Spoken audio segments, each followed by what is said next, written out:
What is going on, everybody? Tyler Brandt back here with another video. A Tuesday, a not victory Tuesday, of course, as the Patriots drop a frustrating game to the Kansas City Chiefs 26-10 last night on CBS, on Monday Night Football on CBS, if you want to call it. And last night's game was pretty much, at least to me, a culmination of the entire 48 hours leading up to kickoff and the game itself, obviously. It was just frustrating. The game was frustrating, the weekend was frustrating, and it all came to a boiling point with the game.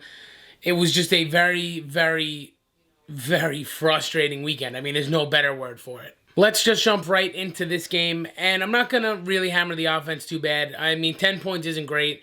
You're not going to win a lot of games scoring 10 points if we're being blunt about it, but all things considered, I mean, Hoyer was very bad.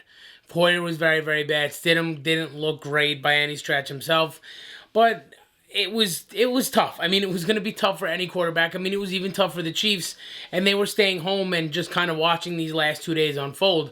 But considering the Patriots flew there at 10 a.m. the same morning of a game, considering both quarterbacks had, 36 to 48 hours to prepare to play a football game, it was going to be a mess. It was going to be a very, very stressful weekend, and it was a very, very stressful game with an offense that I just looked stuck, and it looked like they didn't really know what to do, and they weren't in sync, and that is a product of going through the last, again, 48 hours before kickoff. Let's start with some of the good on the offense. Now, the running game is something that we talked about pregame. It was going to be a big part of the Patriots competing in this game, which they did for most of the game. Damian Harris will start off. I mean, he looked fantastic last night. He looked like a workhorse, a bell cow back. He had 100 yards on 17 carries. That's good for a 5.9 yards per carry average. He looked very good. Burkhead had a couple nice runs. And overall, we said that the ball needed to stay on the ground for the Patriots to have a chance, and they really did that. I mean, about half the plays they called were run plays. They ran as a team for 185 yards on 35 carries. That's, again, a north of 5 yards per carry average. So they followed that kind of method, and they kept the game close by keeping the ball on the ground and limiting the possessions that Pat Mahomes had. However, with that being said, we do have to talk about some of the bad, and there was a lot of bad from the quarterback position. Neither quarterback was great. They were both, again, quite frankly, awful. Hoyer, for a guy that's been on this team and in this locker room and has had 3 stints with New England and has been a starter in Indianapolis and he started in Cleveland and he's been around this league a long time, what happened before halftime was inexcusable. Absolutely inexcusable. You can't get down inside the 5, inside the 10, and not come away with points. Not against the Kansas City Chiefs. You have to throw the ball away before the time runs out. You have to know that you have no timeouts. There is no excuse. It was an absolute boneheaded play, and you can't leave points on the field against the Chiefs. And in the first half, they realistically left about maybe 10, 13, even 17 points on the field. It was an ugly, ugly first half for the quarterback position for the offense. Stidham comes in the third quarter after Hoyer continues to not be able to move the ball at all and provide no spark through the air. And he had the nice throw to N'Keal Harry in the end zone that scored a touchdown. But it was a largely uninspiring performance from him, too. It wasn't very good. Damiere Byrd looked good. He had a couple nice catches. There was a throw that he caught between 2 defenders that Hoyer threw him. So Byrd and Harry, again, looked good in another game. Considering who's throwing them the ball, I do give them a lot of props, even though the Chiefs secondary isn't going to win any awards. Tyrann Mathieu, no slouch. L'Jarius Sneed, someone we talked about pregame, was no slouch. So they did look pretty good from a wide receiver point, even though both quarterbacks were, again, uninspiring last night. I thought the game remained relatively close, even in the fourth quarter. Even after the Patriots had gone down another touchdown, there was a slimmer of hope. The Patriots were able to move the ball on the ground. I thought maybe you get a couple pass plays, and all of a sudden, a chunk play or 2 later, the Patriots are back in business. But the pick 6 that Jarrett Stidham threw, the Jules drop, yeah, the ball came out high. Julian Edelman had both of his hands on the ball. He should have made the catch. He doesn't make the catch, and Tyrann Mathieu, the ball just plops right in his lap, and he runs in for a touchdown. That, again, is something that just can't happen. You have to catch the ball, and it's hard to get on Jules because of what he's done, Julian Edelman, for this entire organization. He's responsible for some of the best and the biggest moments in the entire history of this team. But I don't know if it's the injuries. I don't know if it's the old age catching up to him. The drops have been an issue in 2019, and they're continuing in 2020. I mean, he's dropped a ton of balls already.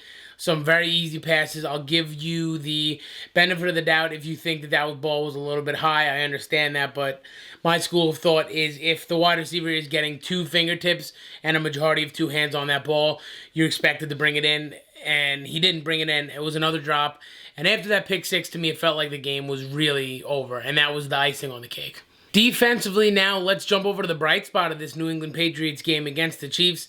All things considered, I thought they played pretty well. 26, it's not that many points, but 2, it also doesn't really tell the whole story. Kelsey led the way with 70 receiving yards, which I think in all is very impressive. That 70 was the high, man. And granted, they didn't really try to throw the ball downfield from what I saw very much. Mahomes had 2 scoring plays, 2 touchdowns, but both of those touchdowns were kind of like shovel option plays inside the 5. Both worked very good, and it's another one of the facets of this Andy Reid offense that is almost impossible to stop at this point. But they weren't really big throws. They prevented him from having any huge highlight plays and making any crazy throws. So all things considered, I thought they did pretty good. We're going to take the time in this video now for a Chase Winovich, a little bit of appreciation for Chase Winovich part of the video, and he's making strides every single week. He's making huge steps in his game every single week. He had, again, another sack this week, 2 tackles for losses, a quarterback hit. He had a couple pressures and 4 tackles. The sack realistically should have been a sack fumble or an interception, however you saw it. The referees, the officials botched that call. But another really good week for Chase Winovich, who's becoming an elite pass rusher on this Patriot team and the best pass rusher right now on the Patriots. It looked like following a trend, the Patriots went smaller and speedier with the linebacker group again. They had a lot of Adrian Phillips playing linebacker and kind of in the middle of the field. Juwan Bentley was also on the field and Copeland, but they, again, are substituting the heavier, bigger guys for smaller, speedier guys. Anthony Jennings was also on the field for a few snaps as well. He didn't do anything crazy, but it is nice to see him on the field and getting some productive snaps with the defense. The secondary was fine. We don't have to talk much about them because they had a pretty good game, all things considered. If you're not talking about Gilmore, that means that it's just another day at the office for him, which the Patriots needed, and they realistically got. I think he gave up a catch or 2, but nothing very big. So overall, a good defensive effort. The offense could have went down at halftime and taken the lead. They had a couple drives where they could have been taking the lead by the half, and they held them to 6 points in the first half. I mean, that's pretty impressive against Pat Mahomes, and it's absolutely worth mentioning. So, some final thoughts on the game. Overall, again, a very frustrating game. It looked like a team that was scrambling to play in 48 hours. They shouldn't have played in 48 hours. It just flat out wasn't fair. You can call me a Patriots homer by saying that if you want, but they shouldn't have played in 48 hours. It was completely unfair to New England. The officiating didn't do anybody any favors, especially New England. I mean, the missed sack fumble or sack interception, whatever you want to see on Mahomes. The play on Dietrich Wise, that was a roughing the passer when Patrick Mahomes flopped and fell on the floor. It was ugly. I mean, the officiating was ugly. The offense was ugly.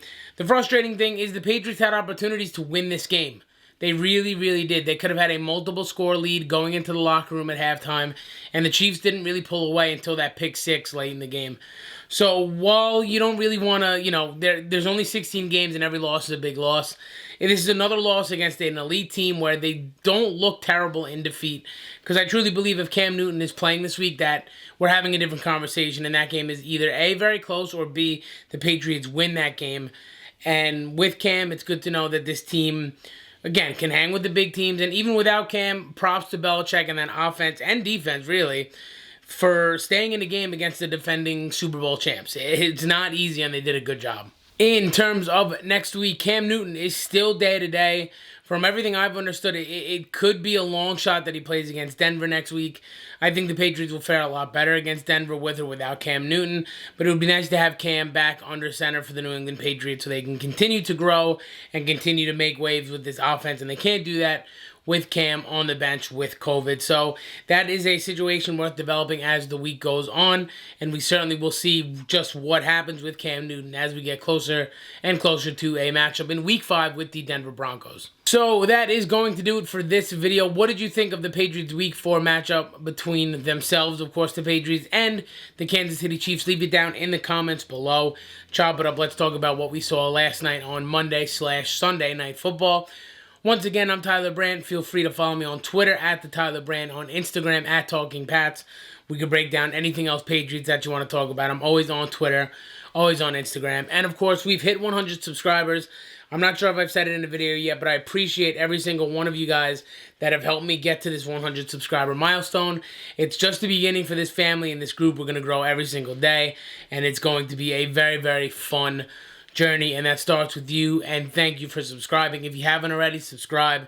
It's a good time here. We have fun. So that is my spiel. Once again, I'm Tyler Brandt. Catch you on the next video. Be safe. Be good. Can't wait to talk Broncos with you later this week.